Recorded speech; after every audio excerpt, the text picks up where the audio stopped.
आवाज क्लियर है ना सर? Yes sir. अच्छा देखो, बेसिकली गुड मॉर्निंग सबको। हाँ, मैंने शायद बोलने में भूल गया।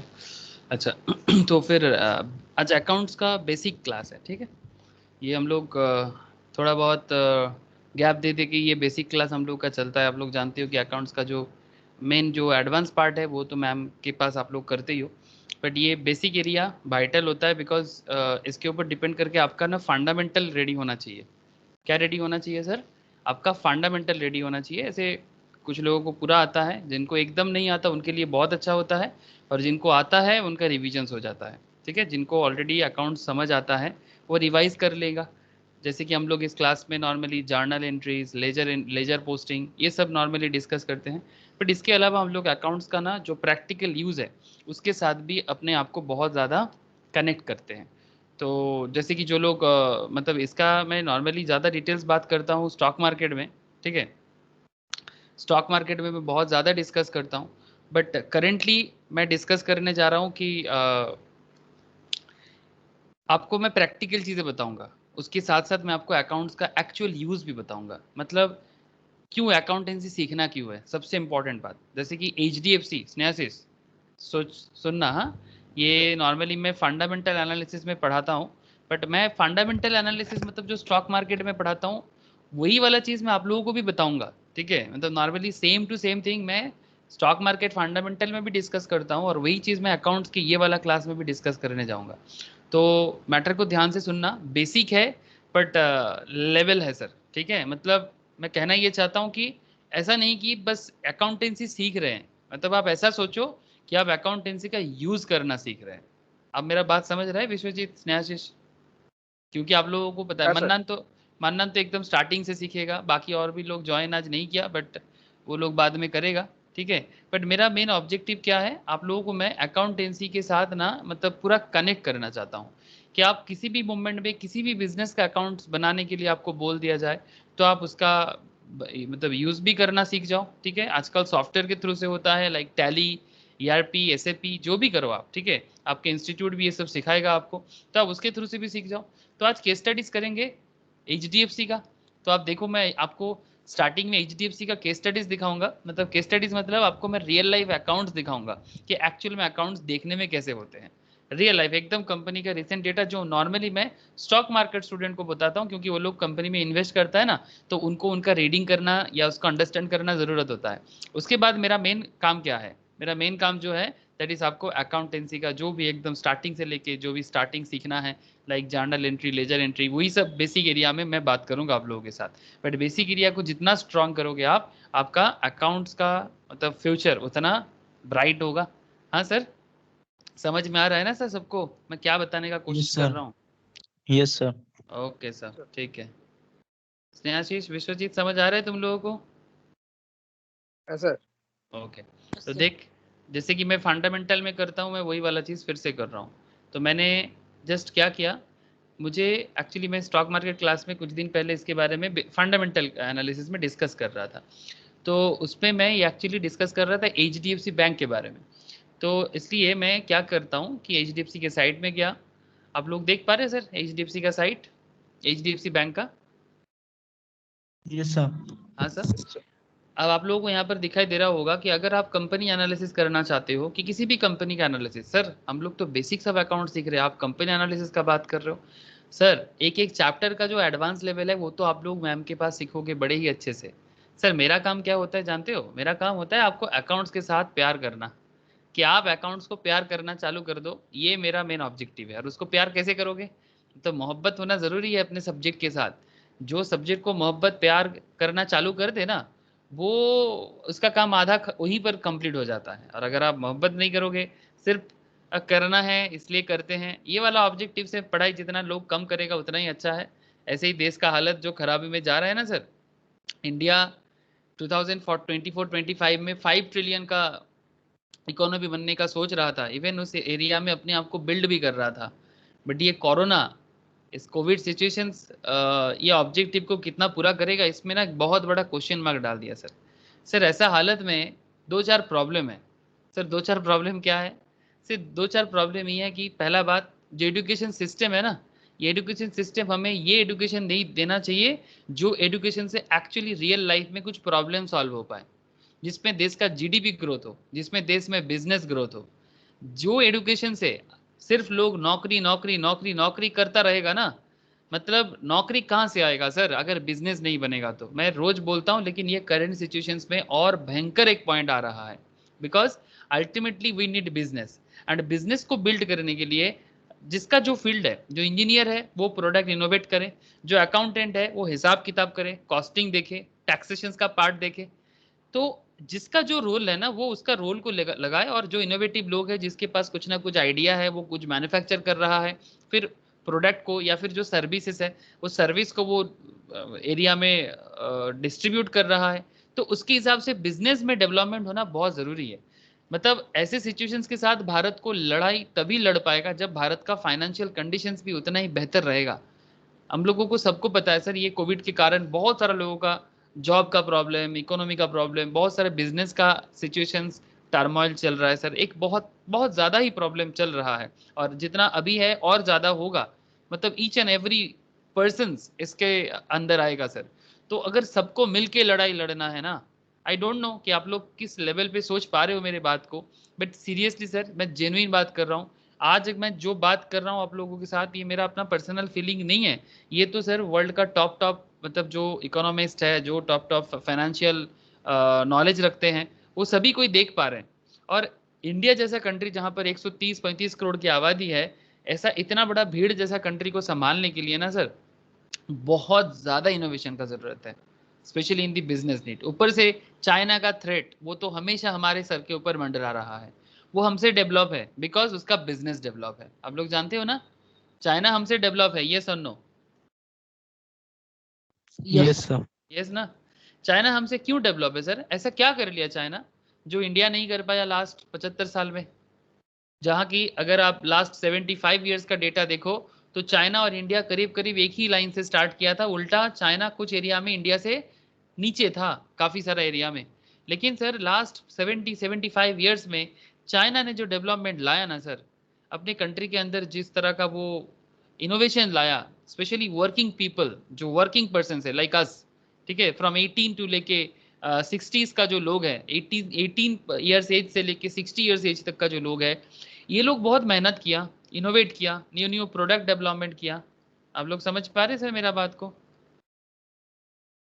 Yes sir. है ना। न्यू न्यू प्रोडक्ट डेवलपमेंट किया और दुनियादारी में बिजनेस को बढ़ाया और बिजनेस डेवलप किया। तो उसमें क्या हो रहा है, इवन आज इंडिया भी बहुत सारे केसेस में चाइना का ही प्रोडक्ट में डिपेंड है। चाइना प्रोडक्ट नहीं बेचता है तो इंडिया का बिजनेस खराब हो जाता है, specially mobile sectors, IT sectors, fertiliser sectors, बहुत सारा सेक्टर्स है, मशीनरी सेक्टर्स। तो अगर चाइना अपने बिजनेस को बिल्ड करके वर्ल्ड में अपना झंडा को इतना मतलब जबरदस्त फैला रहा है और इतना ज्यादा थ्रेट भी दे रहा है, हमारा बॉर्डर इश्यूज को लेके प्रॉब्लम कर रहा है, पाकिस्तान के साथ हाथ मिला के इंडिया का बॉर्डर को छीनना चाहता है, there are lots of issues. अब इतना ज्यादा थ्रेट को संभालने के लिए इंडिया कोई कम बड़ा देश नहीं है, ऊपर से हमारा इनकम उतना भी हाई फाई लेवल का नहीं है। तो ऐसे लेवल में अगर हमारा देश का बिजनेस डेवलप ना हो, आप लोग इमेजिन कर सकते हो सर कि अगला 5-10 साल में क्या हालत होगा। और यूथ वो सिर्फ पढ़ाई करता है किसके लिए ना, मुझे जॉब चाहिए। अरे भाई जॉब मिलेगा, ऑब्वियसली जॉब मिलेगा, बट सर हर कोई अगर जॉब के पीछे पागल होगा तो जॉब का पढ़ाई कैसा है, बस डिग्री वाला पढ़ाई। ऐसा पढ़ाई तो ना ही करने से अच्छा है सर, फ्यूचर डूम हो जाएगा। फ्यूचर डूम हो जाएगा, फ्यूचर डूम समझते हो, मतलब जलने के बजाय वो फिलामेंट जो है ना लाइट का वो कट हो जाएगा। सीरियसली मैं मजाक नहीं कर रहा, आप लोग भी, मैं भी रहूंगा, आप भी रहेंगे, देख लीजिएगा, ठीक है। तो इसलिए बार बार बोलूंगा, जो भी पढ़ रहे हो प्रैक्टिकली पढ़ो, प्रैक्टिकली सोचो, और प्रैक्टिकल वे में जो भी subject, not only accountancy, accounts हो, इकोनॉमिक्स हो, ठीक है, ईच एंड एवरी सब्जेक्ट को आप कोशिश करो कि जितना हो सके प्रैक्टिकल लेवल में पढ़ने का, ठीक है। ओके सर, चलो सर मैं आपको जो HDFC के बारे में दिखा रहा था मैं वो आपके साथ एक बार डिस्कस करूं। तो बेसिकली मैं यहाँ पर गया था और ये Q4 का रिजल्ट्स को, Q4 का रिजल्ट्स को यहाँ पर HDFC का मैंने निकाला सर, फाइनेंशियल रिजल्ट्स को। तो ये मैं निकाला तो है, जो नॉर्मली मैं स्टॉक मार्केट स्टूडेंट के साथ डिस्कस ज़्यादा करता हूँ। मैं मुझे लगा कि अगर आपको मैं अकाउंट्स का आइडिया जनरेट करके बताऊँ, ठीक है, कि अगर आप अकाउंटेंसी भी सीखना चाहते हो तो फिर मुझे आपको रियल अकाउंट्स दिखाना चाहिए। ऐसे ये तो कंपनी अकाउंट्स है, ठीक है, नॉर्मल बिजनेस का अकाउंट्स इससे थोड़ा आसान होता है, बट ये भी आसान है सर। बट मुझे आपको अभी ये नहीं बताना है कि ये कैसे बना है। मैं आपको ये बताना चाह रहा हूँ कि अगर आपको अकाउंटेंसी इस तरह का कंपनी में, मतलब अगर आप HDFC बैंक में अकाउंट मेंटेन करना चाहोगे, ठीक है, वो भी तो जॉब है ना सर, लेकिन उसके लिए आपका नॉलेज लेवल को आप कैसे डेवलप करोगे? सिर्फ डिग्री वाला नॉलेज, उससे तो सर किसी को काम ही नहीं मिलता। लेकिन अगर आप जेन्युइन नॉलेज बिल्डअप कर पाओगे, और ऐसे भी आप लोग चार्टर्ड अकाउंटेंट, कॉस्ट अकाउंटेंट बन रहे हो, तो फिर आपका नॉलेज तो सर बाकी और 10 जनों से तो बेहतर होना ही पड़ेगा ना सर। बिकॉज चार्टर्ड कॉस्ट ये लोग जो पढ़ाई करते हैं ना, इनका बहुत प्रैक्टिकल कॉन्सेप्ट में पढ़ाई होता है। तो इसीलिए मैं आपको इसीलिए दिखा रहा हूँ सर। आप देख सकते हो यहाँ पर ये HDFC का क्या है sir, audited stand alone financial results for the quarter ended 31 March 2021। Sir actually सारा का सारा अकाउंट जब कंप्लीट हो जाता है ना, तब ऐसे देखने में होता है, ठीक है, जिसमें आपको कंपनी कहाँ से अर्निंग किया, कंपनी का इनकम कितना हुआ, आप लोगों को दिखाई दे रहा है सर जो जो पॉइंट मैं दिखा रहा हूँ कि क्या क्या अर्निंग कंपनी ने कितना अर्न किया। मतलब ये देखो सर, लेटेस्ट है 31 मार्च 2021 का कंपनी का इनकम कितना दिख रहा है sir, rupees in lakhs 38,01,750 lakh का, 38,01,750 लाख का कंपनी ने इनकम किया। अच्छा, कंपनी ने अलग अलग एक्सपेंसेस भी किया, कंपनी ने अलग अलग एक्सपेंसेस भी किया। अगर आप एक्सपेंस में भी देखो, ठीक है, फिर कंपनी ने प्रॉफिट भी किया। एक सेकेंड रुको, टोटल इनकम, फिर इनकम से एक्सपेंस को हटाओ, कहाँ गया एक्सपेंसर, ये रहा टोटल एक्सपेंडिचर। दिख रहा है सर आप लोगों को, दिखाई दे रहा है क्या? Yes sir. हाँ सर, देखो सर 22,48,473 लाख का कंपनी ने खर्चा किया। उसके बाद धीरे धीरे कंपनी ने प्रॉफिट किया, टैक्स वगैरह भी सरकार को पे किया। ये देखो सर, कहाँ गया tax, net profit from ordinary activity after tax, इसका मतलब ये था टैक्स एक्सपेंस। गवर्नमेंट के घर में इतना टैक्स जमा हुआ सर, कितना टैक्स जमा किया सर, 2,65,256 लाख। मतलब सर ये लैक्स, मतलब आप समझ रहे हो ना, 100 लाख में 1 करोड़ होता है सर, 100 लाख में 1 करोड़ होता है, मतलब आप समझ ले रहे हो ना सर। 2,65,256 लाख मतलब कितना करोड़ होगा? हेलो, आप समझ पा रहे हैं ना? तो आप मेरा बात समझ रहे हैं ना कि देश को अगर आपको बिल्ड करना है तो देश में बिजनेस का कितना जरूरत है। इतना बड़ा कंट्री को चलाने के लिए अगर टैक्स ही तो इसका इनकम है, हाँ सर, टैक्स ही तो इसका इनकम है, ये सर नो, आप लोगों में पहले भी दिखाया। ये देखो सर, अगर गवर्नमेंट ऑफ इंडिया का ये मनी पाइपलाइन है, क्या है ये, मनी पाइपलाइन। मनी पाइपलाइन समझते हो कि देश के अंदर कहाँ कहाँ से पैसा आता है। इतना बड़ा देश को चलाने के लिए बहुत हिसाब का जरूरत है sir. There are lots of accounting system जो कंट्री के अंदर चलता है, और वो अकाउंटिंग सिस्टम आपको कुछ दिखा रहा है। क्या दिखा रहा है? 1 trillion equals to 1 lakh crore होता है सर। इंडिया करेंटली 3 ट्रिलियन का एक इकोनॉमी है, 3 ट्रिलियन डॉलर का। इसमें यहाँ पर एक कॉन्सेप्ट बता रहे हैं सर कि इंडिया अगर ग्रॉस इतना रिसीव करता है, एक सेकेंड, इंडिया अगर इतना ग्रॉस रिसीव करता है 33.5 ट्रिलियन का अगर इंडिया रिसीव करता है, you can see here 33.5 trillion, इसमें से 6.5 ट्रिलियन स्टेट को देना पड़ता है, बाकी इंडिया के पास बचा रहता है 27 ट्रिलियन। और मजा का बात है इसका, ये HDFC कंपनी है ना, कॉर्पोरेट टैक्स से कितना अमाउंट आया सर, 6.1 ट्रिलियन। जितना gross received government of India ने किया, उसमें कंपनी के टैक्स से गवर्नमेंट को कितना मिला sir, please tell me. Hello, 6.1 trillion. आप लोग देख पा रहे कि नहीं देख पा रहे, प्लीज टेल मी। सर आप तो बेसिक्स ऑफ अकाउंट सिखाने वाले थे। अरे सर वही तो, मैं बेसिक्स ऑफ अकाउंट्स में ही तो जाना चाहता हूँ, बट बिफोर दैट आपको मैं यही तो बताना चाहता हूँ कि अकाउंटेंसी क्यों करेंगे, क्यों करना है अकाउंटेंसी का पढ़ाई। नहीं पढ़ेंगे तो क्या, ऐसा क्या भूचाल आ जाएगा, ऐसा क्या हो जाएगा दुनिया में, वही तो मुझे आपको समझाना है। आज देश में इतना बड़ा सिचुएशंस है कि कोविड, वैक्सीन, ऑक्सीजन, हाँ सर, ऐसे हालत में देश को कितना पैसा का जरूरत है सर। फ्री में हो जाएगा क्या इतना सारा की चीजें? No sir. ऐसे इंडिया का जो GDP है उसका बहुत ही कम परसेंटेज। हाँ सर, बोलो, कोई कुछ कह रहे हो sir?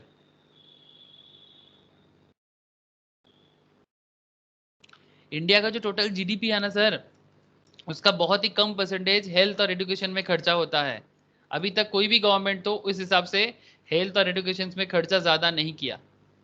Recent government last budget में प्रीवियस किसी भी सरकार से, प्रीवियस खुद का अपना भी बीजेपी गवर्नमेंट का करंट जो सिचुएशन चल रहा था और इससे पहले जो भी गवर्नमेंट इससे पहले आया है, अभी तक का हाईएस्ट हेल्थ सेक्टर्स का बजट अभी इस बार बजट में हुआ था। आप लोगों को याद होगा सर, हम लोग फरवरी में बजट का क्लास किए थे, स्नेहाशीष और विश्वजीत तो जरूर याद करेंगे, याद है सर? Yes sir. हाँ, उसमें हम लोगों ने देखा था कि हेल्थ सेक्टर्स में बजट पहले का किसी भी ईयर से ज्यादा किया है, लेकिन सर बहुत कम है, बहुत कम। तो पॉइंट इज दैट कि टोटल जो भारत जीडीपी कमाएगा, ग्रॉस डोमेस्टिक प्रोडक्ट जो भी बनेगा, उसका जो भी टोटल इनकम होगा देश का, उसका कितना परसेंटेज आप कहाँ पर डिस्ट्रीब्यूट करोगे वो डिपेंड करता है आपका इनकम पे। और ये इनकम सरकार कहाँ से करता है? कॉर्पोरेट टैक्स से, इनकम टैक्स से, जीएसटी से, सेंट्रल एक्साइज टैक्स से, कुछ लोन लेते हैं, ठीक है, कुछ सिक्योरिटी और सेविंग से मिलता है, कुछ डिविडेंड एंड प्रॉफिट करता है, कुछ other.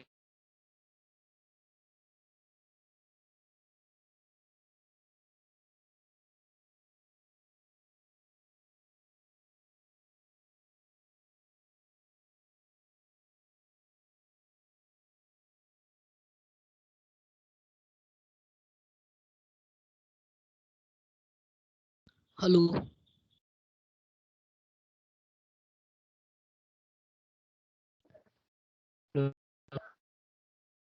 Hello hello,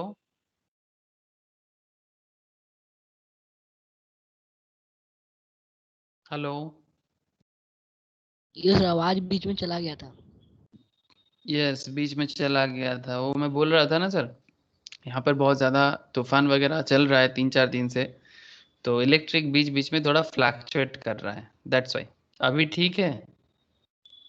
yes sir. Yes, अभी ठीक है ना? आवाज आवाज आ रहा है सबको? yes, sir. ओके,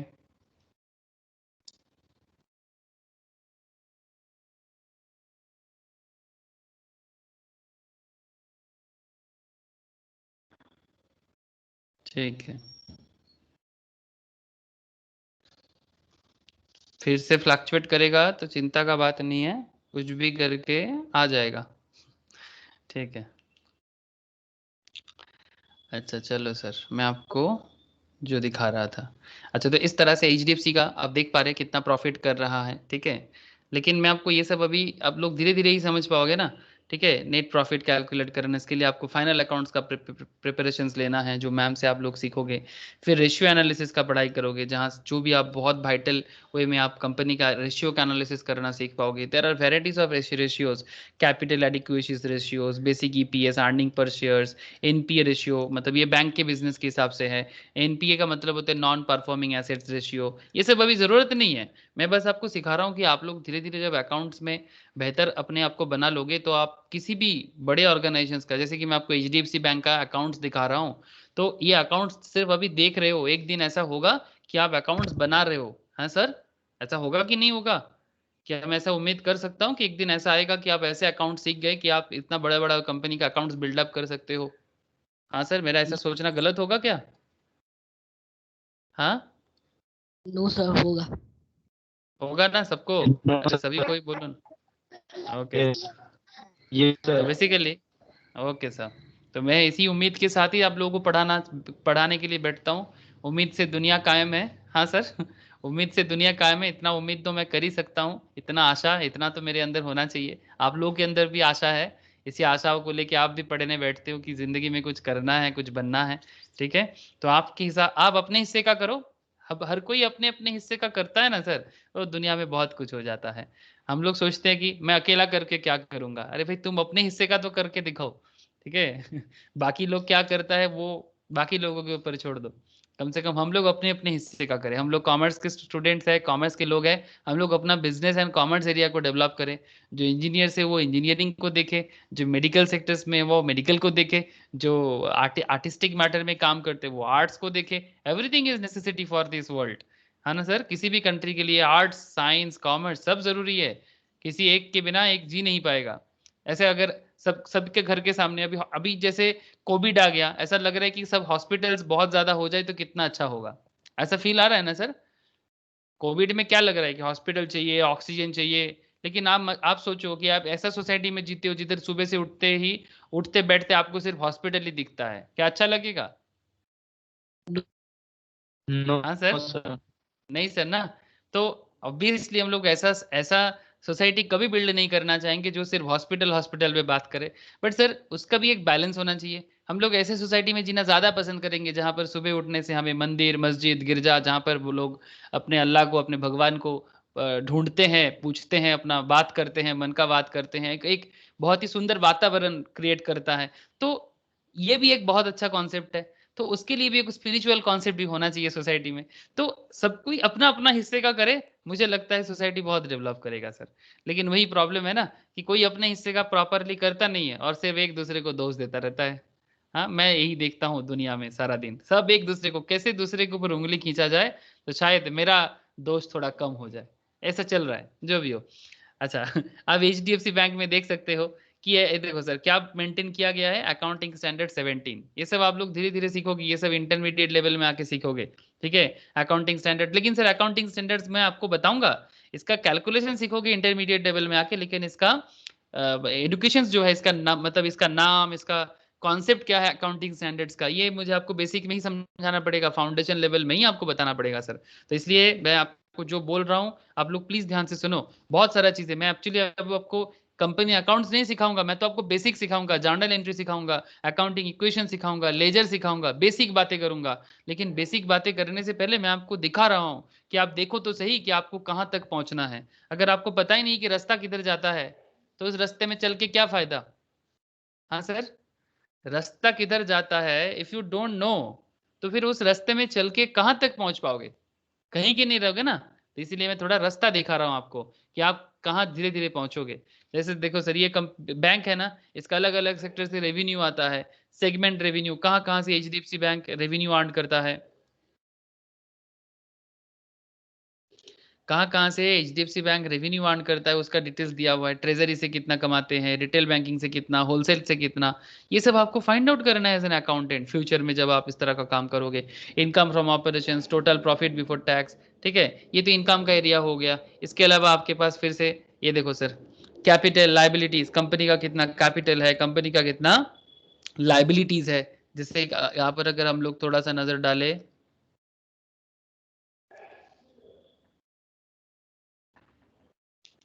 सर देख पा रहे sir, capital liability HDFC bank का रिसेंट है, एकदम रिसेंट है सर, एकदम। मैं एक्चुअली स्टॉक मार्केट क्लास में इसके बारे में बात कर रहा था और एचडीएफसी में कुछ लोग इन्वेस्टमेंट भी किया कुछ दिन पहले, अर्निंग भी किया सर। एचडीएफसी बैंक अच्छा बैंक है। इवन मैं आपको दिखाता हूँ एचडीएफसी बैंक का शेयर प्राइस, एचडीएफसी बैंक का शेयर प्राइस में इन्वेस्ट किया कुछ हफ्ता पहले, इसके बारे में बात हुआ था ना स्नेहासिस ग्रुप में एचडीएफसी बैंक के बारे में। ये अभी थोड़ा सा लोअर सेगमेंट में है बट लास्ट कुछ महीने में इसका स्टॉक में अप डाउन चला है। बट सर ओवरऑल अगर आप देखो तो सर ये अच्छा बैंक है सर। 1000 से लेके लास्ट एक साल में करीब 399 400 पर शेयर में इन्वेस्टमेंट इम्प्रूवमेंट हुआ है 1 ईयर में। तो अच्छा कंपनी है, अच्छा बैंक है, इसे इंडिया का लार्जेस्ट प्राइवेट बैंक है, मैं आपको बता के रखूँ। तो इसका एनालाइज करना सीखना पड़ेगा सर आप लोगों को फ्यूचर में। कोई कोई तो ऐसे सर आप लोग तो बहुत मतलब इस उम्र में आपको मैं दिखा रहा हूँ, हम लोग के टाइम पे कोई हम लोग को इस तरह का चीज दिखाता ही नहीं था। सबको यही बोलता था कि समझ में नहीं आएगा। अरे क्या समझ नहीं आएगा, कम से कम दिखाओ तो सही क्या है, क्या कहाँ पर जाना पड़ेगा। नहीं, अकाउंटेंसी का स्टार्ट कर दिया। तो कैपिटल लाइबिलिटी के हिसाब, बिजनेस में पूंजी कितना है जिसके लिए वो बिजनेस स्टार्ट किया है, रिजर्व कितना है मतलब कितना पैसा उसके पास पड़ा हुआ है, डिपॉजिट कितना है, बोरोइंग मतलब लोन कितना लिया है मार्केट से, अदर कुछ लोन है कि नहीं है, एसेट्स कितना है, एसेट लाइबिलिटी जो हमें बहुत जरूरी है बिजनेस के लिए सोचना, कितना एसेट्स है कितना लाइबिलिटीज है। फिर ये है सर कैश फ्लो स्टेटमेंट। क्या है sir? Cash flow statement. Cash flow statement ये तो मैं अभी फंडामेंटल क्लास में ही तो करा रहा हूँ मैं अभी, कि पूरा कैश फ्लो स्टेटमेंट सिखा रहा हूँ मैं कि किस तरह से आप day by day cash flow statement को बना सकते हो, कंपनी में कितना कैश आ रहा है कितना कैश जा रहा है, ठीक है। डिफरेंट काइंड ऑफ एक्टिविटी होते हैं sir, cash flow from operating activity, cash flow from investment activity. जरूरी नहीं है अभी याद करने का, ये सब आगे आगे सीख जाओगे आप लोग। Cash flow from financing activity, ये this is not the discussion of basic class, but मैं आपको बस दिखा रहा हूँ कि आप किसी भी कंपनी का जब भी बाद में जाके अकाउंट्स करना चालू करोगे ना तो आपको यही सब करना पड़ेगा। बट मजा का बात क्या है जानते हो सर, कि आप जब बेसिक आपके लिए इसके लिए ना आपका बेसिक बड़ा जबरदस्त होना चाहिए। इसके लिए आपका बेसिक एरिया बहुत जबरदस्त होना चाहिए, जिसका बेसिक जितना स्ट्रांग है वो जब आप लोग ऑडिटर बनोगे तो एज एन ऑडिटर आपको कंपनी का बहुत सारा बेसिक से लेके एडवांस लेवल तक का चेकिंग करना पड़ेगा। तो अगर आप उस टाइम पे बोलोगे नहीं नहीं मुझे तो समझ में ही नहीं आ रहा है, तो फिर आपको काम नहीं मिलेगा, सिंपल बात है। ठीक है, तो इसीलिए हम लोग कंपनी का, ये तो मैं HDFC बैंक से बताया, इससे बहुत सारा कंपनीज का, मैं तो इतना उम्मीद करूंगा कि आप लोग स्टॉक मार्केट लेवल में भी अच्छा परफॉर्म करो, जैसे है स्नेहासिस इस ईयर जो स्टॉक मार्केट में इन्वेस्टमेंट करता है। क्या रे स्नेहासिस, करता है कि नहीं करता? तो आजकल स्नेहासिस sir. सीख भी रहा है stock market.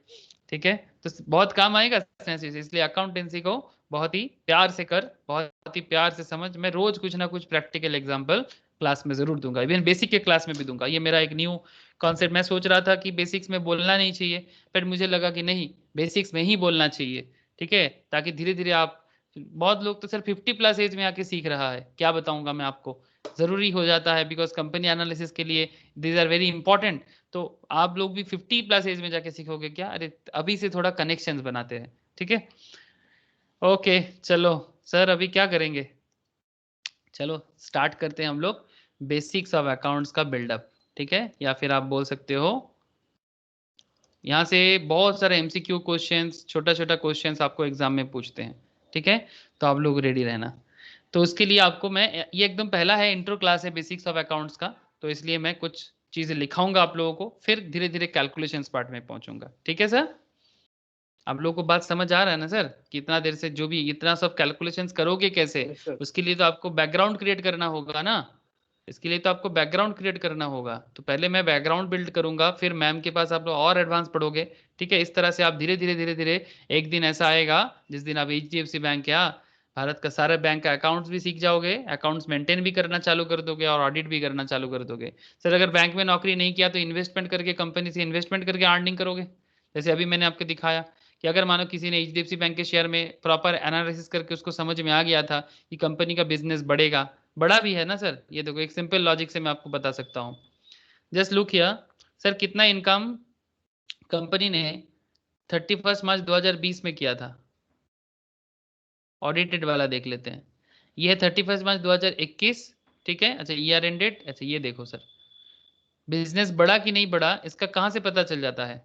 Just look here, 31 मार्च 2020 का डेटा है ये। ठीक है, मतलब लास्ट ईयर 31 मार्च का, बिकॉज हमारा जो अकाउंटिंग ईयर है वो क्या होता है सर? कौन बताएगा सर अकाउंटिंग ईयर क्या होता है? सर मार्च टू अप्रैल। मार खाएगा रे। 31 मार्च टू 1 अप्रैल। मार खाएगा, बहुत मार खाएगा। Sir, out of the financial year. Business start हो रहा है सर, हाँ हाँ, जिस दिन से बिजनेस स्टार्ट हो रहा है। जिस दिन से बिजनेस स्टार्ट हो रहा है, हाँ बोल सकता है, लेकिन अगर मान की बिजनेस मतलब नॉर्मली अगर पूछा जाए, 31 मार्च अकाउंटिंग ईयर तो यही होता है 31 मार्च। अरे 1 अप्रैल से लेके financial 31 year. मार्च। हाँ ठीक है, अकाउंटिंग ईयर कुछ भी हो सकता है। ठीक है, बट हमारे देश में जो बेसिकली फाइनेंशियल ईयर होता है, अकाउंटिंग ईयर जिस दिन से बिजनेस स्टार्ट हो रहा है, ये बात सही बोला। बट अगर कुछ नहीं बोला है तो आप यही वाला यूज कर सकते हो। ठीक है, जैसे फाइनेंशियल ईयर क्या है हमारे देश में, मतलब जिसमें हमारा देश का आर्थिक साल 1 अप्रैल से लेके, अरे ये विश्वजीत तू क्या गलत बोल रहा था, बोल तो 1 अप्रैल से लेके 31 मार्च, तू बोल रहा था मार्च से अप्रैल, सर मैं उल्टा हो गया था। इसीलिए तो मैं तब से डांट रहा, तू समझ ही नहीं पा रहा है कि सर डांट क्यों रहा है। हाँ, 1 अप्रैल से लेके 31 मार्च ऑफ एनी ईयर। जैसे करेंटली कौन सा फाइनेंशियल ईयर चल रहा है? 2021, 2022, जो स्टार्ट कब हुआ है? 1 अप्रैल 2021 में, और ये खत्म कब हो जाएगा? 31 मार्च 2022 को। बात समझ में आ रहा है सर? Yes sir. ओके, तो ये बेसिकली हमारे देश में अकाउंट्स का मेंटेन करने का सिस्टम है। इसीलिए आप अगर यहाँ पर देखो, थोड़ा सा नजर डालो, HDFC बैंक 2020 का 31 मार्च के कितना इनकम लेके बैठा था सर? 1 करोड़ 38 लाख, 1 करोड़ 38 लाख 7,347 लाख। ओके, वहां से इसका प्रॉफिट में इंक्रीमेंट देखो सर, 1 करोड़ 40 1,46,06,312। तो इनकम में इंक्रीमेंट आया कि नहीं आया? हाँ सर, बोलो ना सर। क्या ये डेटा से आपको ये तो समझ आ जाता है ना, इनकम में इंक्रीमेंट आया है। तो अगर इनकम में इंक्रीमेंट आया है तो फिर शेयर होल्डर का भी डेवलपमेंट मतलब इनका इनकम बढ़ जाएगा। तो अगर आप बिजनेस में मतलब अकाउंट्स का काम करो या फिर इन्वेस्टर हिसाब से काम करो, अल्टीमेटली आपका नॉलेज बहुत हेल्प करेगा। लेकिन सर ये नॉलेज बिल्ड करने के लिए आपको अकाउंट्स का पूरा बैकग्राउंड का सेटअप आपको मैं बनाने का कोशिश कर रहा हूँ, जो फाउंडेशन लेवल में आप लोगों के लिए जरूरी है। ठीक है सर। सर तब से तो आप इतना सारा सिर्फ स्टोरी ही बोल रहे हो, सर लिखाओगे कब? सर अभी तो लिखाएंगे। सर लिखाने का क्या है ना, अभी चालू करे तो अभी चालू हो जाए, लेकिन ये बैकग्राउंड का स्टोरी ना बार बार चालू करना नहीं होता है। क्यों जानते हो? एक बार रेगुलर स्टडी चालू हो जाए ना, फिर बैकग्राउंड स्टोरी में बार बार जाना मुश्किल हो जाता है। इसलिए मैं थोड़ा पहले टाइम लेके आप लोगों को बैकग्राउंड स्टोरी में ज़्यादा टाइम ले लिया, और मैंने केस स्टडीज के लिए क्या आप लोगों के सामने रखा, HDFC बैंक। ठीक है, ऐसे बहुत सारे कंपनीज है, लेकिन मुझे लगा कि आपको बताना चाहिए। साक्षी, आयुष, समझ में आया आप लोगों को? आप लोग थोड़ा लेट ज्वाइन किया, पर समझ में आया कि नहीं आप लोगों को? आया सर। ओके बट सर हम 1 सेकंड से कितने मिनट पहले आप मतलब स्टार्ट कर दिए थे? ज्यादा नहीं, ज्यादा नहीं। तुम लोग शायद 5-10 मिनट लेट हो, मैं 11:30 में स्टार्ट किया। Okay sir, thank you. ठीक है। अच्छा देखो, इंट्रोडक्शंस में क्या है, लिखो सर। अभी अकाउंट्स के बारे में कुछ पॉइंट्स लिखो। विश्वजीत, स्नेहाशीष, सभी को ही लिखो सर। इन all activities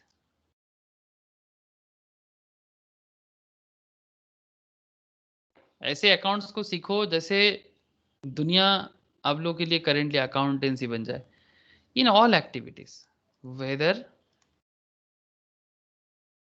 business activity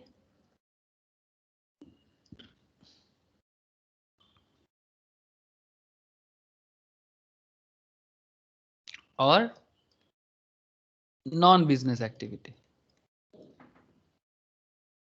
whether business activity और नॉन बिजनेस एक्टिविटी। मतलब आप लोग, सर नॉन बिजनेस एक्टिविटी का एग्जांपल HDFC ना है, बैंक है, ठीक है, HDFC बैंक है, समझ में आ रहा है, बिजनेस करता है। या फिर टाटा, रिलायंस, बिरला, या फिर आपके घर के बगल वाला कोई भी दुकानदार, वो भी बिजनेस करता है। स्नेहाशीष अपना खुद का है हमारे यहाँ पर, स्नेहाशीष बिजनेसमैन है, आप लोग जानते हो ना सर, सरकार टैक्स एक्सपर्ट, वो इस तरह का already GST filing, income tax filing का ऑलरेडी सर इसने नहीं काम चालू कर दिया। तो स्नेहाशीष को भी समझ है कि अकाउंटेंसी का क्या कदर है। क्या स्नेहाशीष, मैं सही बोला? Sir yes sir. तो बेसिकली मेरा इतना सारा चीजें बोलने के पीछे मेन रीजन क्या है, लेकिन मैं आप लोगों को एक चीज पूछना चाहूंगा सर, कि सर बिजनेस एक्टिविटी तो आप लोग समझ रहे हो, sir what is non business activity? हाँ sir, what is non business activity? Anyone? Business activity में अकाउंटेंसी समझ आ गया, नॉन बिजनेस एक्टिविटी में अकाउंटेंसी का क्या काम है? তো যেরকম স্যার এনজিও ক্লাবের হিসাবপত্র রাখা, so non business activity. Very happy sir, very happy with your answer, कि अगर वो क्लब हो, एनजीओ हो, ये लोग तो बिजनेस नहीं करता ना, क्लब, एनजीओ, टेम्पल ट्रस्ट, हाँ, या फिर कोई भी टेम्पल हो, कुछ भी, जो भी मंदिर, मस्जिद, गिरजा, जो भी है, उनका जो ट्रस्ट है, ठीक है, सर वो, ये तो नॉट फॉर प्रॉफिट ऑर्गेनाइजेशन में ना हाँ हो क्या? ऑब्वियसली, लेकिन वो बिजनेस थोड़ी करता है। नॉट फॉर प्रॉफिट मतलब बेसिकली नॉन बिजनेस, जिसका बिजनेस करने का इरादा नहीं है, ऑब्वियसली नॉट फॉर प्रॉफिट है। प्रॉफिट नहीं करता है तभी तो वो नॉन बिजनेस है। बिजनेस मतलब बेसिकली जहां प्रॉफिट हो तभी वो बिजनेस कहलाता है, लेकिन नॉट फॉर प्रॉफिट हो तो वो प्रॉपर लेवल में बिजनेस नहीं हुआ, बट एक ऑर्गेनाइजेशन है जिसको चलने के স্কুল তো लिए। নন বিজনেসের মধ্যে পড়ে না sir? Obviously, school is a non-business activity. School non-business. Hospitals is also in some to some extent, especially अगर गवर्नमेंट हॉस्पिटल हो तो ऑब्वियसली नॉन बिजनेस। ठीक है, प्राइवेट हॉस्पिटल बिजनेस करता है, वो प्राइवेट कंपनी के हिसाब से लिस्टेड रहता है। जैसे एपोलो हॉस्पिटल, एपोलो का मैं आपको दिखाता हूँ, ये बिजनेस करता है सर, एपोलो हॉस्पिटल आप देख रहे हो, हाँ, ये स्टॉक मार्केट लिस्टेड कंपनी है। Limited is an Indian hospital chain, headquarter in Chennai, Tamil Nadu. ठीक है, ये आपका कंपनी है, इसका स्टॉक प्राइस में लास्ट 1 महीने में थोड़ा ग्रोथ था कोरोना के कारण, बहुत अच्छा बिजनेस किया इन्होंने, ठीक है। 3000 से 6 मंथ्स में देखो तो काफ़ी अच्छा डेवलपमेंट लिया है बिजनेस वाइज, ठीक है। क्या करे सर, सर ये बिजनेस करता है, हाई फाई फैसिलिटीज देता है लोगों को, खर्चा भी बहुत लेता है, दैट्स अ डिफरेंट थिंग। आप देख सकते हो कितना रेवेन्यू कमाया इसने 2020 के हिसाब से 1.6 बिलियन, ठीक है। बट ये ऑब्वियसली प्राइवेट हॉस्पिटल्स है। इस तरह का और एक है टाटा का है, टाटा, टाटा का क्या वो कंपनी का नाम क्या है? कोई बताएगा सर, वो हॉस्पिटल चेन में बड़ा फेमस है टाटा का, बताना स्नेहाशीष क्या है टाटा का? कैंसर नर्सिंग होम যেটা ना कैंसर ना, जो टाटा का कंपनी है, टाटा का जो प्राइवेट हॉस्पिटल चेन है, जैसे अपोलो जैसा ही, टाटा हॉस्पिटल में क्या है? फोर्टीज, ये भी इसका भी शेयर है मोस्ट प्रोबेबली।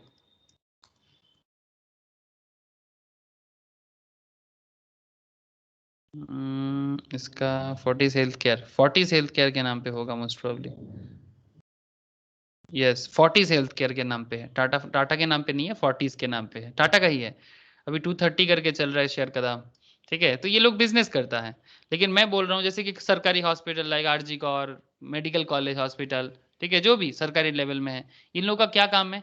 ये लोग नॉन बिजनेस एक्टिविटी करता है सर, ठीक है। स्कूल कॉलेजेस टेम्पल ट्रस्ट, ये सब नॉन बिजनेस एक्टिविटी है। तो इन ऑल एक्टिविटीज, लेकिन मजा का बात यही है सर कि चाहे वो बिजनेस एक्टिविटी करे या नॉन बिजनेस एक्टिविटी करे, पैसा का जरूरत किसको नहीं है? फंड का जरूरत किसको नहीं है? सभी को है ना? हाँ sir, yes sir. Yes sir Yes, sir. All organisations, ठीक है। नेक्स्ट लिखना प्लीज, ऑल ऑर्गेनाइजेशंस के बाद, अभी चलेगा, थोड़ा लंबा है ये इसका डेफिनेशंस, बट बहुत ही हेल्पफुल है। वेदर बिजनेस ऑर्गेनाइजेशंस ब्रैकेट में लिखिएगा, वेदर बिजनेस ऑर्गेनाइजेशन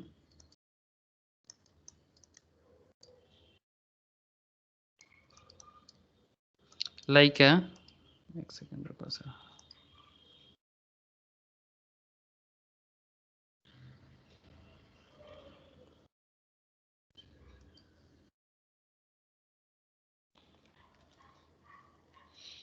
क्या लिखे sir? Like whether business organizations like a manufacturing entity, like a manufacturing entity or trading entity. क्या entity sir? Trading entity. Trading मतलब जो by cell का काम करते हैं, लाइक बड़ा बाजार का बिजनेस, कोलकाता में जो बड़ा बाजार है सर, बड़ा बाजार का बिजनेस ट्रेडिंग एंटिटी है, मैक्सिमम बाई सेल करता रहता है, होलसेलर मैन्युफैक्चरर से लेता है, होलसेलिंग करता है, फिर रिटेलर को सेल करता है, इस तरह का, ठीक है। तो मैन्युफैक्चरर मतलब जो मैन्युफैक्चरिंग करे, ट्रेडर मतलब जो बाइंग सेलिंग करे। तो वेदर मैन्युफैक्चरिंग एंटिटी और ट्रेडिंग एंटिटी और नॉन बिजनेस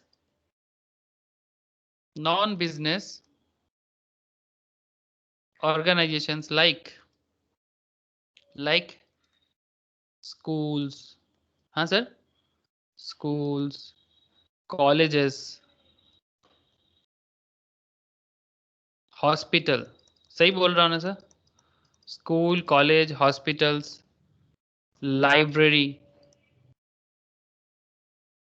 भारत का सबसे बड़ा लाइब्रेरी कहाँ है जानते हो सर? कोलकाता में है, बहुत बड़ा लाइब्रेरी है, नेशनल लाइब्रेरी। भारत का जो नेशनल लाइब्रेरी है वो कोलकाता में है। इस बार नेताजी सुभाष चंद्र बोस का जन्मदिन जो हुआ था, मोदी जी आए थे सर, प्राइम मिनिस्टर है ना, इसलिए वो इसलिए आया था। नेशनल लाइब्रेरी में बहुत सारा कुछ उनके कुछ बहुत सारा जो सुभाष बोस का जो भी डिटेल्स था वो मतलब बाहर निकाला उसके ऊपर। मुझे इच्छा है कभी सब सिचुएशन नॉर्मल हो जाए तो जाऊंगा, कुछ लेटर्स वगैरह आया है सुभाष बोस का लिखा हुआ जो रिलीज किया गवर्नमेंट ने, मुझे उसको पढ़ना है। ओके, तो like school, colleges, hospital, libraries, clubs, और क्या है सर? टेम्पल्स, पॉलिटिकल पार्टीज, चाहे बीजेपी हो, कांग्रेस हो, टीएमसी हो, जो भी गवर्नमेंट हो उसका भी बहुत फंडिंग जाता है सर, बिजनेसमैन ही फंड करता है, इनके बिना तो इनका चलेगा नहीं ना। पॉलिटिकल पार्टीज को कौन चलाते हैं? पब्लिक ही चलाते हैं, बिजनेसमैन ही तो इन पे हेल्प करता है, और उसके हेल्प के हिसाब से ही पॉलिटिकल पार्टीज अपना जो भी उनका फंडिंग है, जो वर्कर्स है उनको जो पैसा देना होता है, कहाँ से मिलता है पैसा? सर आम जनता के पॉलिटिकल फंड से ही मिलता है, आप लोग जानते हो। हाँ सर, पॉलिटिकल पार्टीज कैसे बनता है? उसको इतना बड़ा ऑर्गेनाइजेशन को रन करने के लिए पैसा का जरूरत है, यस और नो? एक पॉलिटिकल पार्टीज ऐसे ही तो नहीं चल जाएगा क्या? Yes sir. सरकार के पैसे से तो नहीं चल सकता। गवर्नमेंट में जो पैसा जाता है वो पैसा थोड़ी ना पॉलिटिकल पार्टी का है, पॉलिटिकल पार्टी का पैसा पब्लिक के डोनेशन से चलता है, ठीक है। जैसे बीजेपी का फॉलोअर है, हम लोग जानते हैं सर, अदानी अंबानी और भी है, गुजरात में बहुत बड़े बड़े बिजनेसेस है, तो जो बीजेपी को फंडिंग करता है। कांग्रेस में बात करें तो देर इज अ आईटीसी जैसे बिजनेसमैन है, कांग्रेस का बड़ा बड़ा फंडर है सर, आईटीसी है, फिर आपका हिंदुस्तान यूनिलीवर है, फिर आपका विप्रो है, बहुत सारे हैं सर। जैसे बीजेपी का भी बहुत सारे फॉलोअर्स कंपनी है, जो बीजेपी को पसंद करता है वो बीजेपी को फंडिंग करता है। टीएमसी का, वेस्ट बंगाल का कुछ कंपनीज है जो बहुत बड़े बड़े हैं, जैसे कि आप लोग अगर नाम सुने हो तो हर्ष नेवटिया का, अंबुजा रियल्टी, अपना संजीव गोयनका का, Calcutta electric supply corporation, CESC, Spencer's. हाँ sir, these are the company. अब जिस एरिया में जितना बिजनेस रहेगा ना, उस एरिया में पॉलिटिकल पार्टीज को उतना फंडिंग मिलता है, और वो पॉलिटिकल पार्टीज अपना वर्कर्स लेवल में काम करने के लिए लोगों को एकजुट कर सकता है, और उसके ऊपर डिपेंड करके वो पब्लिक के लिए ही काम करता है। सिंपल बात है। जो समाज में जो बड़े लोग होते हैं, जो रिच लोग होते हैं, जो बड़े बिजनेसमैन होते हैं, ये एक्चुअली किंग मेकर के हिसाब से काम कर ही लेते हैं कहीं ना कहीं, ठीक है। एक पार्टी ऐसे नहीं चल सकता है सर, फंडिंग से चलता है, और ये फंडिंग इंपॉर्टेंट है सर, बहुत इंपॉर्टेंट है।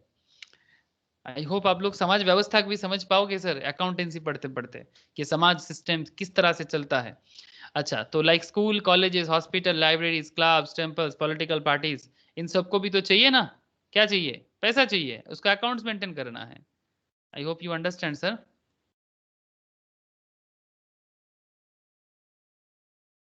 विच रिक्वायर मनी, क्या चाहिए इनको sir? Which require money and other economic resources, या तो पैसा या फिर पैसे जैसा ही कोई रिसोर्सेस इनको चाहिए होगा। अब ये रिसोर्सेस को मिलने के बाद अब इसका हिसाब चाहिए। अब क्या बताते हैं sir? Accounting accounting is required, accounting is required to account, accounting is required to account for these resources, for these resources। अब ये जितना सारा रिसोर्सेस है, चाहे वो मनी हो या फिर इकोनॉमिक रिसोर्सेस हो, उसको चलाने के लिए, उसको देखभाल करने के लिए अकाउंट्स का जरूरत है। Accounting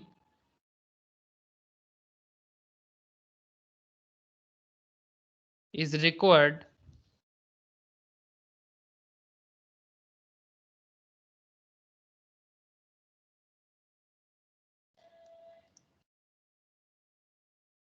to account for it, accounting is required to account for it।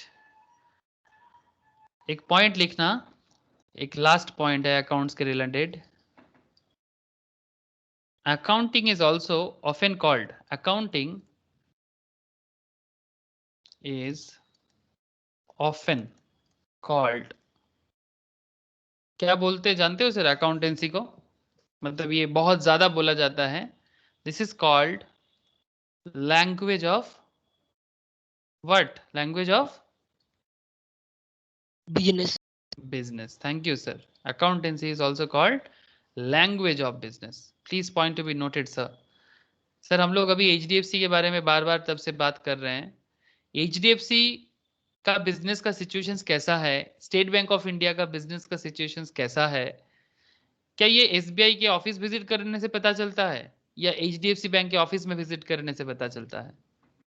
मतलब एसबीआई तुम कैसे बिजनेस कर रहे हो, पंजाब नेशनल बैंक तुम कैसे बिजनेस कर रहे हो, आईसीआईसीआई तुम कैसे बिजनेस कर रहे हो, कैसे पता करेंगे सर? हाँ sir, state bank of India कैसा बिजनेस कर रहा है, क्या एसबीआई के साइट में जाने से पता चल जाएगा? हाँ सर, या एसबीआई का विकिपीडिया देखने से पता चल जाएगा? क्या देखने से समझ में आता है कि बिजनेस कुछ अच्छा खासा कर रहा है कि नहीं कर रहा है? ऑब्वियसली प्रैक्टिकल लाइफ में मार्केट में कितना एसबीआई का ब्रांचेस है, वो कितना अच्छा बिजनेस दे रहा है, दीज आर इंपॉर्टेंट कॉन्सेप्ट। जैसे कुछ बिजनेसेस है, जो कुछ बैंक है जिनका बिजनेस का हालत बहुत खराब है ना सर? बैंकिंग इन इंडिया, ठीक है। अगर आपको मैं बैंकिंग दिखाऊं इंडिया में, अगर बैंकिंग में आपको मैं लेके चलूं, इंडिया में कुछ बैंक्स है जिनका हालत बहुत खराब है। जैसे सरकारी लेवल में कुछ बैंक है, एक सेकेंड, इनका डेटा मुझे भी, कुछ बैंक तो मार्च किया जा रहा है, ठीक है, बट कुछ बैंक का हालत बहुत खराब है और कुछ बैंक बहुत अच्छा कर रहा है। अब बैंक अच्छा कर रहा है, खराब कर रहा है, ठीक कर रहा है, ये कहाँ से पता चलता है सर? उसका कहाँ से पता चलेगा, बोलो ना। हाँ सर, बैंक का डिटेल समझने कैसे समझ में आएगा आपको? मतलब कोई भी बिजनेस हो, बैंक तो बस मैं ऐसे ही बोल रहा हूँ, बैंक एक बिजनेस है, banking business. Accounting is often called language of business because उसी से तो पता चलता है ना, अकाउंटेंसी देख के ही तो पता चलेगा एक्चुअली कि कंपनी का बिजनेस किधर जा रहा है और किधर नहीं जा रहा है। ये सुन नो। हाँ सर, क्या आप यस लोगों को सर। मेरा, हाँ समझ Yes, में आ रहा sir. है ना मेरा बात? तो language Yes. Of business. Okay sir, okay, ठीक है, मैं समझ गया, आप लोग समझ रहे हो। The basic function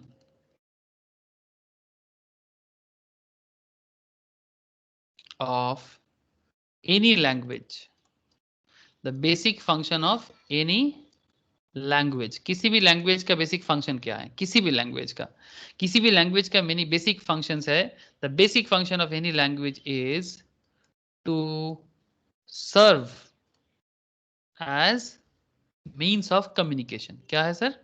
means of communication. वो कम्युनिकेट करता है आपके साथ, ये लैंग्वेज का एक कैरेक्टर है। अकाउंटिंग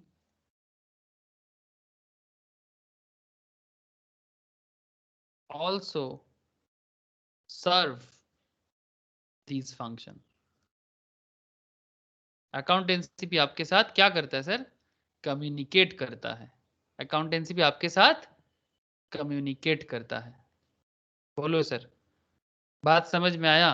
अकाउंटेंसी का ये जो डेफिनेशन है, ये बेसिक जो बैकग्राउंड है, क्या ये बात आपको समझ में आया? डेफिनेशंस तो मैं आगे बताऊंगा आपको, बट क्या ये बात आप लोगों को समझ में आया?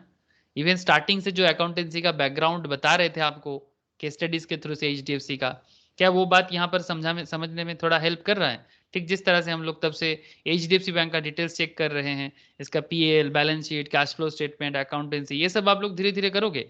सर मेरा काम इतना है कि आप लोगों को बेसिक्स में आप लोगों को मतलब बिल्डअप कर दें, फिर मैं आप लोग मैम के पास धीरे धीरे ईच एंड एवरी चैप्टर का, मतलब कैसे बैलेंस शीट को प्रिपेयर करोगे अच्छे से फाइनल अकाउंट्स में, कैसे प्रॉफिट एंड लॉस अकाउंट को मेंटेन करोगे, कैसे कंपनी अकाउंट्स बनाओगे, कैसे पार्टनरशिप अकाउंट बनाओगे, कैसे कैश फ्लो स्टेटमेंट बनाओगे, दीज आर दी थिंग्स जो आप लोग मैम के पास बहुत अच्छे से सीखोगे, एकदम सिलेबस वाइज डिटेल्स में सीखोगे। बट मेरा काम क्या है सर? मेरा काम इतना है सर, आप लोगों को मैं बेसिक्स का जो एरिया है, मतलब आपका अकाउंटेंसी में जबरदस्त बेस बना दूं, यही मेरा इरादा है। और इसी के लिए मैम ने मुझे ये रिस्पॉन्सिबिलिटीज दिया है कि आप लोगों का बेसिक में कोई प्रॉब्लम नहीं होना चाहिए। जैसे कि जर्नल एंट्रीज में, डेबिट क्रेडिट के कॉन्सेप्ट में आप लोगों को कोई प्रॉब्लम नहीं होना चाहिए। एसेट लायबिलिटी को पहचानने में कोई दिक्कत नहीं होना चाहिए। आप लोग मेरा बात समझ पा रहे हो सर? ये बेसिक ऑफ अकाउंट्स क्लास का ऑब्जेक्टिव क्या है? हाँ sir. Yes, sir. Yes sir. Thank you sir. बस मेरा इज्जत रख लेना नहीं तो जब आप लोग मैम के पास एडवांस लेवल में चैप्टर करोगे ना, तो उस टाइम पे अगर आपको डेबिट क्रेडिट में प्रॉब्लम है, लाइबिलिटी एसेट को पहचानने में प्रॉब्लम है, ठीक है, बोरोइंग और एडवांस में पहचान करने में दिक्कत है, तब मैम हमको पूछते रहते हैं कि तुम कैसे सिखाया? ठीक है, तो सर ये शिकायत आना चाहिए कि नहीं आना चाहिए?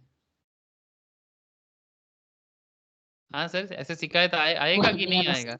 नहीं आना चाहिए ना। तो यही है मेरा इरादा, और इसी के लिए मैम ने मुझे अकाउंट्स का ये वाला रिस्पॉन्सिबिलिटीज दिया है, ताकि मैं आप लोगों को अकाउंटेंसी को practical world and basics world के साथ कनेक्ट कर लूँ। तो ये था अकाउंटेंसी का इंट्रो।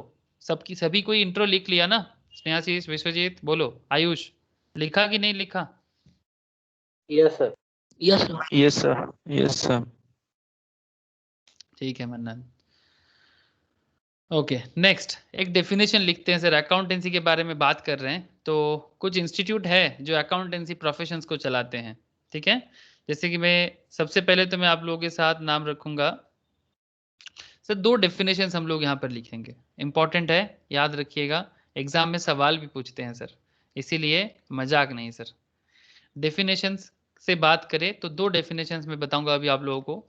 एक है ट्रेडिशनल डेफिनेशन। क्या डेफिनेशन? Traditional definition. किसने दिया सर? ट्रेडिशनल डेफिनेशंस में बात किया सर AICPA, नाम सुने हैं सर? AICPA वर्ल्ड का सबसे बड़ा अकाउंटिंग बॉडी है sir. American institute of certified public accountant, American institute of certified public accountant, okay, CPA के नाम से जाना जाता है सर। वर्ल्ड का सेकंड लार्जेस्ट बॉडी कौन है सर? सर वर्ल्ड का सेकंड लार्जेस्ट बॉडी है institute of chartered accountants of India. कौन है सेकंड लार्जेस्ट? हमारा इंडिया का सीए इंस्टीट्यूट, एग्जैक्टली, ICAI, ठीक है। ये ICAI वर्ल्ड का सेकंड लार्जेस्ट बॉडी है। ये देखो मैं दिखा सकता हूँ आपको। कहाँ चला गया, कहाँ चला गया? The Institute of Chartered Accountants of India is the national professional accounting body of India under the jurisdiction of Ministry of Corporate Affairs and Government of India, ठीक है। It was established 1 July 1949। इसके अंदर है लिखा रहेगा, कहीं ना कहीं तो मिल जाएगा सर कि ये सेकेंड लार्जेस्ट है बोल के।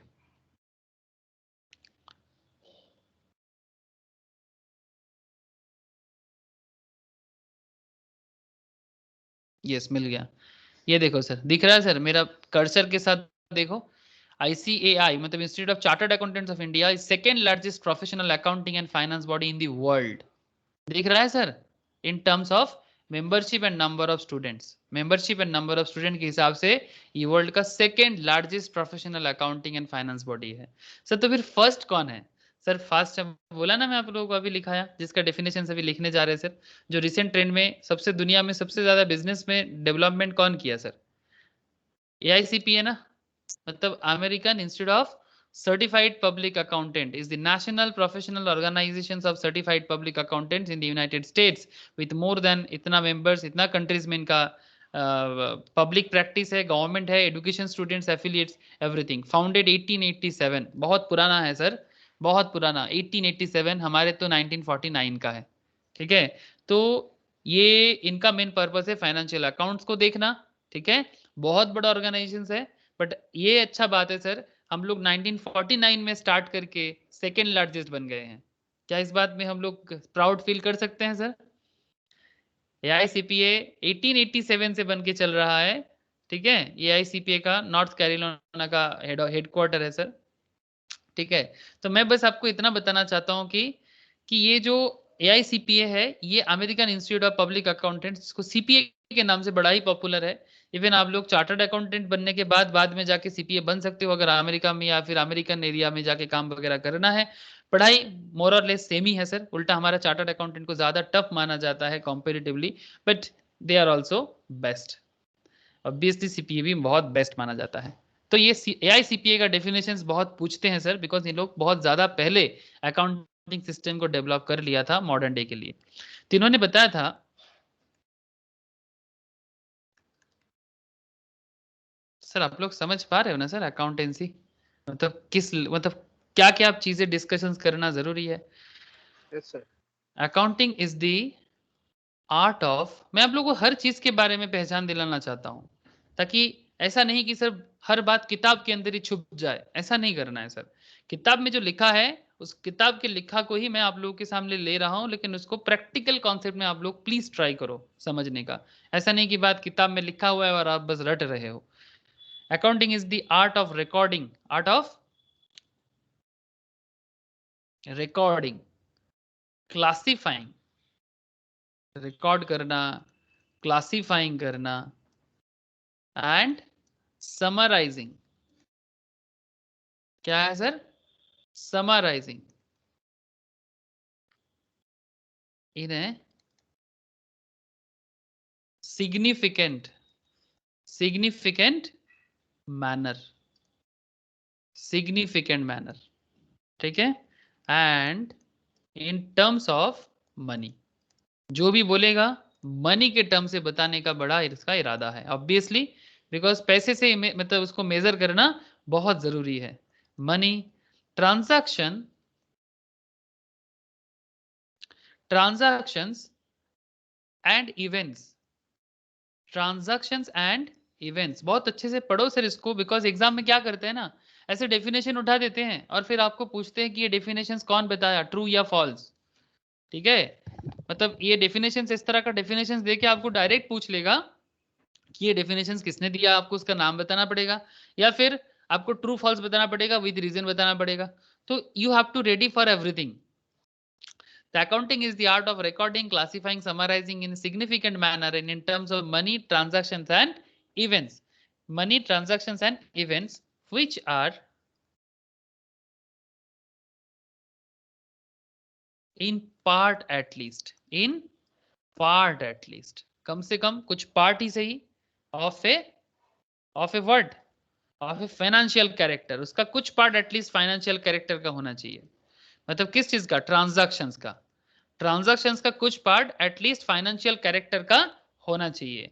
एंड इंटरप्रिटिंग, इंटरप्रिट करना पड़ेगा सर, मतलब ऐसा नहीं कि लिख लिया फिर उसको इंटरप्रिट करना, मतलब उसको एनालाइज करना होगा, उसको उसका मतलब समझना होगा। एंड इंटरप्रिटिंग द PRE होगा, हाँ, इंटरप्रिट।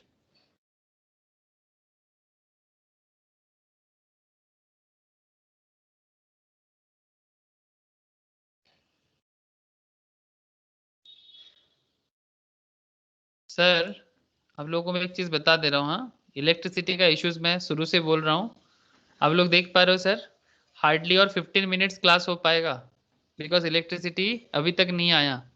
ठीक है, आप लोग सुन पा रहे हो ना? तो Yes, sir. तो और 5 to 7 मिनट्स के अंदर हम लोग क्लास को आज के लिए एंड करना पड़ेगा। अगर बीच में इलेक्ट्रिसिटी आ जाए तो कंटिन्यू करेंगे, बट अगर नहीं आएगा तो फिर मुझे क्लोज करना पड़ेगा। ठीक है, तो उसके लिए आप लोग मतलब ऐसा नहीं सोचना कि सर क्लास क्या हो गया, बंद हो गया, ऐसा नहीं सोचना है। ठीक है, जितना हुआ है उसके बाद नेक्स्ट दिन फिर और कंटिन्यू करेंगे, धीरे धीरे ही बिल्डअप करना है। एंड इंटरप्रेटिंग, मैं तो सुबह से वेट कर रहा हूँ, फिर करंट आया बोल के मैं ले पाया। And interpreting the result thereof, interpreting the result thereof, मतलब अकाउंटेंसी का क्या काम हो गया सर फिर? AICPA का कहना है, AICPA का कहना है कि accounting is the art of recording, classifying, summarising in significant manner and in terms of money, transactions and events which are in part at least of financial character. मतलब जो भी ट्रांजैक्शंस होगा, जो भी इवेंट्स होगा, ट्रांजैक्शंस क्या है, इवेंट्स क्या है, वो भी तो बताना पड़ेगा ना सर। यस सर, सब बताएंगे सर, ये ट्रांजैक्शंस क्या बता दो, इवेंट्स क्या बता दो, पूछते हैं सर एग्जाम में, मजाक नहीं।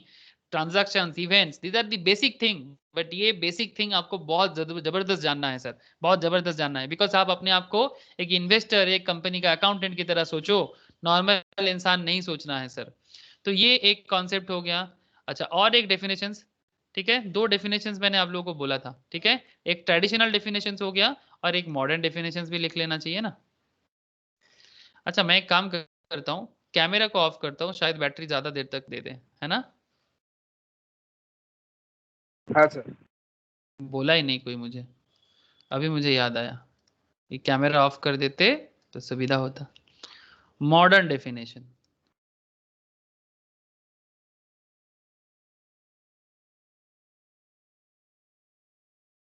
मॉडर्न डेफिनेशंस क्या है? The dimension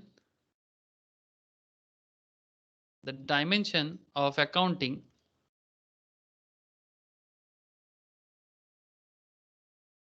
the dimension of accounting is much broader, sir, बहुत बड़ा है, ठीक है, मच ब्रॉडर, अकाउंट का डायमेंशन बहुत बड़ा है। Then that describe above, describe above मतलब AICPA जितना बोला है ना, अकाउंट्स उससे कहीं ज्यादा बड़ा है। ये कौन बोल रहा है सर? ये बोल रहे हैं सर अमेरिकन अकाउंटिंग एसोसिएशन, ठीक है, ये अमेरिकन अकाउंटिंग एसोसिएशन बोलता है। सर हम लोग अमेरिका का क्यों पढ़ रहे हैं सर? मैं आपको बताया ना, इंडिया या यूके से पहले अमेरिकन अकाउंटिंग बॉडी फॉर्म हुआ है मॉडर्न डे में, है ना, इसीलिए अमेरिका का पढ़ाई कर रहे हैं, बिकॉज उनका अकाउंटिंग कॉन्सेप्ट बहुत पहले बना है, इसीलिए। ठीक है सर, हम लोग भारत भी बहुत चीज में बहुत पहले बना है सर, आज भी दुनिया में बहुत सारा चीजें भारत का यूज किया जाता है सर। प्रूफ सर, बहुत प्रूफ है, दिखाऊंगा आप लोगों को। The dimension of accounting is much broader than that described above. अच्छा, full stop. A widely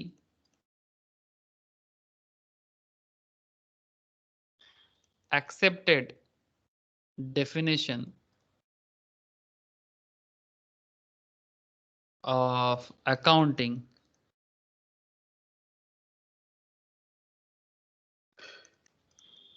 is given by, कौन दिया सर? ये widely accepted है, मतलब AAA, very good sir, is given by AAA, very good, very good. AAA मतलब बोल इसका full form. American accounting association. Thank you sir, American accounting association.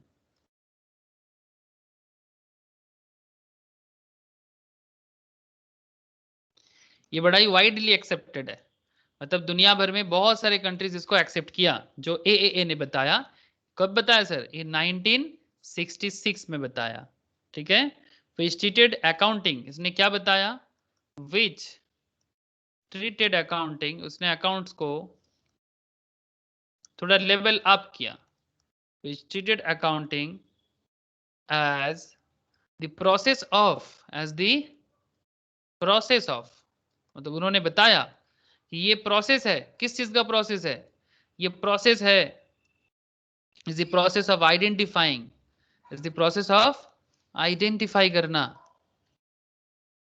Identifying, major करना, measuring and communicating, and communicating economic information, communicating economic information, communicating economic informations to permit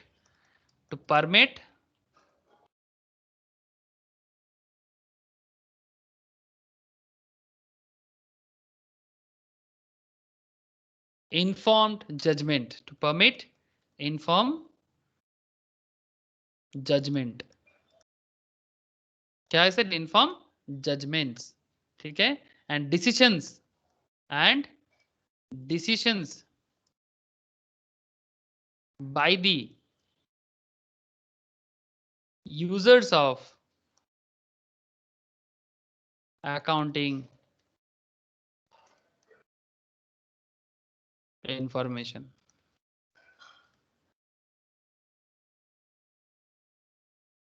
लिखा sir आप लोगों ने? लिख लिया? Yes sir. अब देख, ये जो डेफिनेशंस ये AAA ने बताया, कितना प्रैक्टिकल बताया। देख स्नेहाशीष, देख, the dimension of accounting is much broader then that describe above, मतलब AICPA ने जो बताया उससे कहीं और बड़ा है, और वाइडली एक्सेप्टेड है AAA का कहना। क्या कहता है?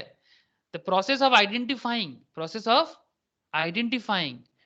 measuring, process of communicating the economic informations to permit informed judgments and decisions by the users of accounting informations। जैसे हम लोग स्टार्टिंग से HDFC का जो डेटा चेक कर रहे हैं, और इस डेटा को चेक करके इसको पहले क्या करना होगा? पहले आइडेंटिफाई करना होगा कि HDFC बैंक कहाँ कहाँ से इनकम किया। अगर हम सेगमेंट वाइज देखेंगे कि भाई ट्रेजरी बिजनेस से कितना कमाया, रिटेल बैंकिंग से कितना कमाया, होलसेल बैंकिंग से कितना कमाया, अनएलोकेटेड अर्निंग कितना हुआ, ये सब डिटेल्स आप लोग धीरे धीरे समझ पाओगे सर। अभी तो बस शुरुआत है, ये तो फाइनल काम है। चार्टर्ड अकाउंटेंट करता है सर इसको। हाँ, ये कौन करता है? चार्टर्ड अकाउंटेंट करता है सर, कॉस्ट अकाउंटेंट करता है। तो आप लोग जो काम एक्चुअली चार्टर्ड और कॉस्ट करते हैं, आप उससे पहले ही उसको देख रहे हो। ठीक है, उससे पहले ही आप उस चीज को देख रहे हो कि इसको कैसे बनाया जाता है और उसमें क्या क्या लिखा रहता है, ऑडिटर का डिटेल्स, एवरीथिंग। तो ये दिखाने के पीछे क्या वजह है सर हमारा? सर इसके पीछे एक ही कारण है कि वही मेजर करना, आइडेंटिफाई करना। हाँ सर, मेजर करना, आइडेंटिफाई करना, क्लासिफाई करना। और मजा का बात क्या है, जो लोग स्टॉक मार्केट इन्वेस्टमेंट करता है वो इस अकाउंट्स को क्या करेगा, चेक करेगा, चेक करके कंपनी के बारे में सोचेगा। जो कंपनी इसको लोन देगा, जैसे जो बैंक इस मतलब मानो कि एचडीएफसी को भी पैसा का जरूरत होता है, तो एचडीएफसी को अगर आरबीआई लोन प्रोवाइड करेगा या फिर कोई और कंपनी या कोई इंस्टीट्यूशन लोन प्रोवाइड करेगा, तो क्यों लोन प्रोवाइड करेगा? तो वो कुछ भी डिसीजंस लेने से पहले उसका अकाउंट्स को चेक करेगा। And that is the thing जो इस डेफिनेशंस में कहा गया है, आइडेंटिफाई करना, मेजर करना, कम्युनिकेट करना economic informations to permit inform judgment and decisions by the users of accounting informations. बोलो सर, क्या डेफिनेशंस लग रहा है कि डेफिनेशंस प्रैक्टिकल लग रहा है? Is this definitions just definitions और इज दिस रियली प्रैक्टिकल जो एक्चुअली हम लोग देख पा रहे हैं? बोलना सर, जल्दी बोलो। कि सिर्फ मगअप करने के लिए है या बड़ा ही प्रैक्टिकल लेवल में बोला गया है? बोलो सर, बोलो। प्रैक्टिकल लेवल में बोला गया कि सिर्फ मगअप करने के लिए बोला गया है? प्रैक्टिकल लेवल से मतलब जो एक्चुअल में ही है यहाँ पर, उसी को वहां पर डेफिनेशंस में थ्योरेटिकली लिखा गया है। अब ये थ्योरी नहीं है कि आप इसको मगअप करके छोड़ दो, इसको समझो, इसका मतलब समझो। इसका मतलब समझने के लिए तभी तो मैं आपको स्टार्टिंग से एक एक करके प्रैक्टिकल बातें कर रहा हूं। क्यों? ताकि आप लोग कनेक्ट हो पाओ अकाउंट्स के साथ।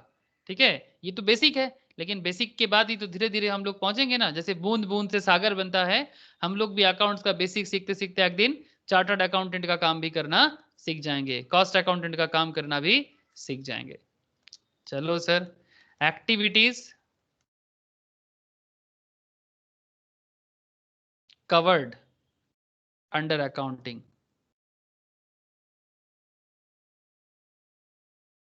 खत्म कर देंगे, इस पॉइंट को करके खत्म कर देंगे।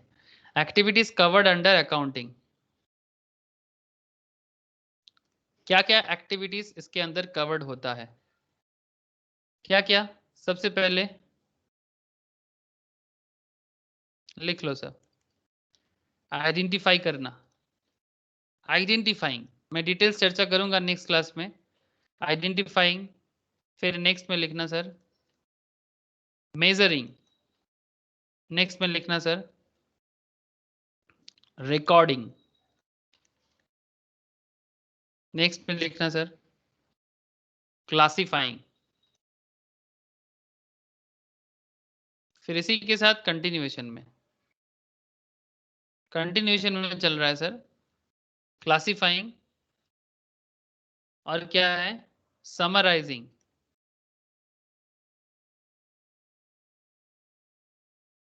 समराइजिंग, और क्या है सर एनालाइजिंग, और क्या है सर इंटरप्रेटिंग,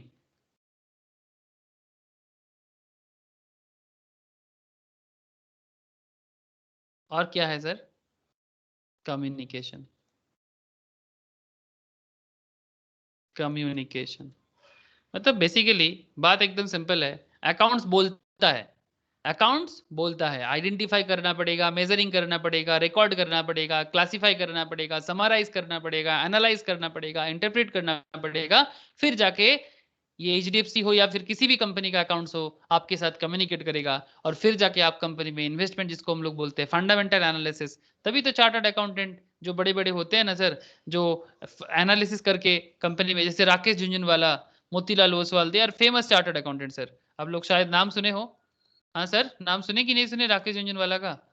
देख सकते हो सर, 430 करोड़ यूएस डॉलर अभी तक इनकम किया है राकेश जी ने। हाँ, इनका आप देख सकते हो alma mater institute of chartered accountants of India, आपको दिखाई दे देगा। क्यों? मोतीलाल ओसवाल जैसे इंसान भी है। ठीक है, ये देखो अल्मा मैटर में institute of chartered accountants of India. तो बेसिकली कॉन्सेप्ट यही है कि ये आज तक, चलो सर हो गया खत्म, आज मैं इतना ही रखता हूँ। ठीक है, फिर नेक्स्ट दिन ये झुंझुनवाला जैसा और भी कहानी समझेंगे, अकाउंट्स का कॉन्सेप्ट को और समझेंगे, और बेसिक्स ऑफ अकाउंट्स में और इंटरेस्टिंग कॉन्सेप्ट में बात करेंगे। ठीक है सर, फिर जर्नल एंट्री, लेजर पोस्टिंग और ट्रायल बैलेंस, ये सब बातें भी करेंगे धीरे धीरे, अकाउंटिंग इक्वेशंस। ओके, लेकिन सब प्रैक्टिकल वे में, मतलब लास्ट बार विश्वजीत जैसे हुआ था उससे और कहीं बेहतर वे में करने का कोशिश करेंगे। ओके, समझ में आया ना? ठीक है, तो फिर नेक्स्ट क्लास थर्सडे को ही करेंगे बेसिक्स ऑफ अकाउंट। जितना हुआ है उतना करो, और थोड़ा करना था बट सर समझ रहे ना आप, आज का प्रॉब्लम है सर थोड़ा। ठीक है सर, ओके सर, चलो बाय।